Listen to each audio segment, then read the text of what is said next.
सुप्रभात बच्चों। आज हम कक्षा 6 की उत्सव की पुस्तक का पाठ 8 इतने ऊंचे पढ़ेंगे।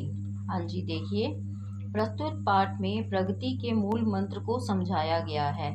सभी प्रकार के अवगुण जैसे भेदभाव, ईर्ष्या, द्वेष आदि को त्याग कर तथा गुणों जैसे समता, भाईचारा, परोपकार आदि को अपनाकर प्रगति का पथ पाया जा सकता है। उत्तम समाज के निर्माण के लिए यह सब आवश्यक ही नहीं बल्कि अनिवार्य भी है। देखिए, इतने ऊंचे उठो कि जितना उठा गगन है। देखो सारी सृष्टि को एक दृष्टि से। सिंचित करो धरा समता की भाव दृष्टि से। जाति भेद की, धर्म वेश की, काले गोरे रंग द्वेष की, ज्वालाओं से जलते जग में इतने शीतल बहो कि जितना मलय पर्वत।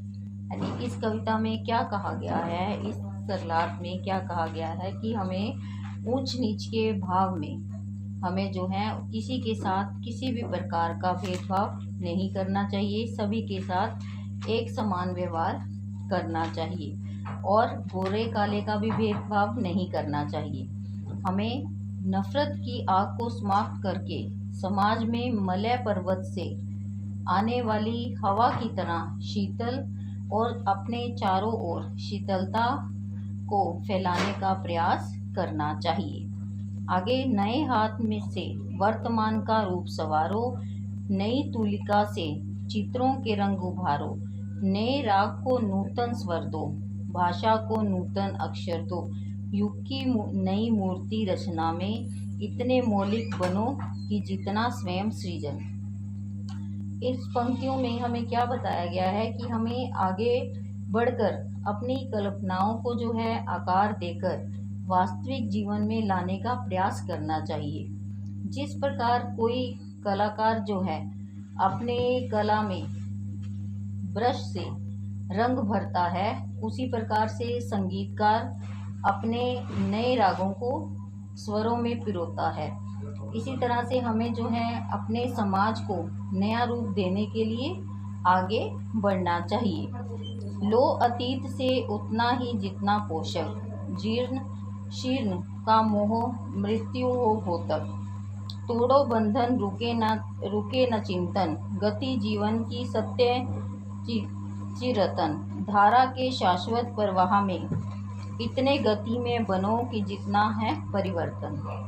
अब देखिए इसमें क्या बताया गया है। इसमें कवि कहता है कि हमें अपने अतीत की बुरी घटनाओं या बुरी बातों को छोड़कर अच्छी बातों को ग्रहण करना चाहिए, क्योंकि ये अच्छी बातें जो हैं हमारे भविष्य का निर्माण करती हैं और जो बुरी बातें हैं वो हमें पीछे की ओर खींचती हैं। इस प्रकार से कवि कहता है कि हम अगर बुरी बातों को अपनाएंगे तो हमारा विकास रुक जाएगा और इसी तरह से परिवर्तन बहुत आवश्यक है। हमें सभी बंधनों को तोड़कर आगे बढ़ना चाहिए, क्योंकि आगे बढ़ना ही जीवन का नाम है। चाह रहे हमें इस धरती को स्वर्ग बनाना, अगर कहीं हो स्वर्ग उसे धरती पर लाना। सूरज चांद चांदनी तारे सब है प्रतिपल साथ हमारे, दो करूप को रूप सलोना, इतने सुंदर बनो कि जितना आकर्षण। इसमें कवि कहता है कि हमें जो है अपनी धरती को स्वर्ग की तरह सुंदर बनाना है, तो हमें अपनी अच्छाइयों को लेकर आगे बढ़ना है। हमें दूसरों के अवगुणों को नहीं देखना है। हमें जो है सभी जो है बुराइयों से ऊपर उठकर खूबसूरत समाज की रचना करनी है। कवि कहता है हमें अपनी सोच और भावनाएं सदैव अच्छी रखनी है, तभी जो है हम एक सुंदर समाज की रचना कर पाएंगे। हाँ जी, आशा करती हूँ कि बच्चे आपको ये कविता समझ में आ गई होगी। धन्यवाद।